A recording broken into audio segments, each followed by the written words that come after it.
Welcome to ലേജൻസ്. അപ്പോൾ നമ്മുടെ പുതിയ ചുരിദാറിന്റെ വീഡിയോ ആണ് സ്റ്റാർട്ട് ചെയ്തത്. നമുക്ക് ഫസ്റ്റ് വരുന്നത് കോട്ട ഫാബ്രിക് ചെയ്തിരിക്കുന്ന കേട്ടോ. സിൽക്കി കോട്ടയുടെ തന്നെ വേറൊരു ഡിസൈൻ ആണ്. ചെക്ഡ് ടൈപ്പ് അല്ലെന്നേ ഉള്ളൂ. ഇതൊരു ചിക്കൻ വർക്കിന്റെ പാറ്റേൺ നല്ല തിക്കായിട്ടുള്ള വർക്കാണ് കൊടുത്തേക്കുന്നത്. നല്ല കുറച്ച് ഷെയ്ഡ്സ് ആണ് വന്നേക്കുന്നത്. നല്ല രസമുള്ള ഒരു പീച്ച് കളർ. ഇതിനാണെങ്കിൽ ദുപ്പട്ട രണ്ട് സൈഡിലും വർക്ക് കൊടുത്തിട്ടുണ്ട്. നല്ല ലെങ്ത്തും കിട്ടും കേട്ടോ. ബോട്ടം വരുന്നത് സാറ്റിൻ സിൽക്കിൽ സെയിം കളർ തന്നെയാണ്. ഇതിന്റെ നമ്പർ വരുന്നത് D289, റേറ്റ് 1160 116. നെക്സ്റ്റ് വരുന്നത് ഒരു ലൈറ്റ് സ്കൈ ബ്ലൂവിന്റെ ഒക്കെ ഷെയ്ഡ് ആട്ടോ. നോർമലി കോട്ട ഐറ്റത്തിൽ ഇങ്ങനത്തെ ബ്ലൂ കളർ വരുന്നത് വളരെ കുറവാണ്, റെയർ ആയിട്ട് കിട്ടാറുള്ളൂ. നല്ല ഷെയ്ഡ് ആട്ടോ. അപ്പോൾ ഇതിലും ഫുള്ളായിട്ട് ഒരു പിങ്കിന്റെ കോമ്പിനേഷൻ, പ്രത്യേകിച്ച് ബ്ലൂ ആൻഡ് പിങ്കിന്റെ കോമ്പിനേഷനും നല്ല രസമാണ് കാണാനായിട്ട്.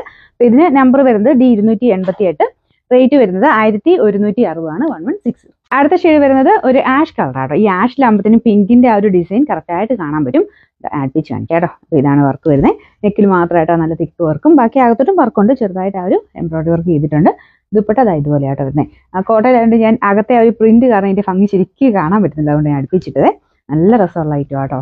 ഇതിന്റെ നമ്പർ വരുന്നത് D285, റേറ്റ് 1160. അടുത്ത ലാസ്റ്റ് കളർ നമ്മുടെ എല്ലാവരുടെയും തന്നെ ഫേവറേറ്റ് ആയിട്ടുള്ള ഒരു പിങ്ക് ഷെയ്ഡാണ്. സെയിം ഡിസൈൻ തന്നെയാട്ടോ ഇതിലും കൊടുത്തേക്കുന്നത്. പിങ്ക് കളർ തന്നെയായിട്ടാണ് നമുക്ക് അതിന്റെ വർക്കും വരുന്നത്. മൊത്തത്തിൽ ഫ്രണ്ട് പോർഷനിൽ പിങ്ക് ഷെയ്ഡിൽ വർക്ക് കൊടുത്തിട്ടുണ്ട്. ദുപ്പട്ടയ്ക്കകത്ത് രണ്ട് സൈഡിലും വർക്ക് വരും. സെയിം ഫാബ്രിക്കാ. കോട്ട നോർമലി നിൽക്കുന്നതിൽ ഒത്തിരി പറന്നും നിൽക്കത്തില്ല, അത്യാവശ്യം ഒതുങ്ങി നിൽക്കുന്ന സൈസ് ഫാബ്രിക് കേട്ടോ. നല്ല രസമുള്ള കോമ്പിനേഷനും ഇതും ആയതുകൊണ്ട് അതിൻ്റെ ഒരു പ്രത്യേക ഭംഗിയുണ്ട്. പിന്നെ നമ്പർ വരുന്നത് D286, റേറ്റ് 1160 മാത്രമേ ഉള്ളൂ 1160.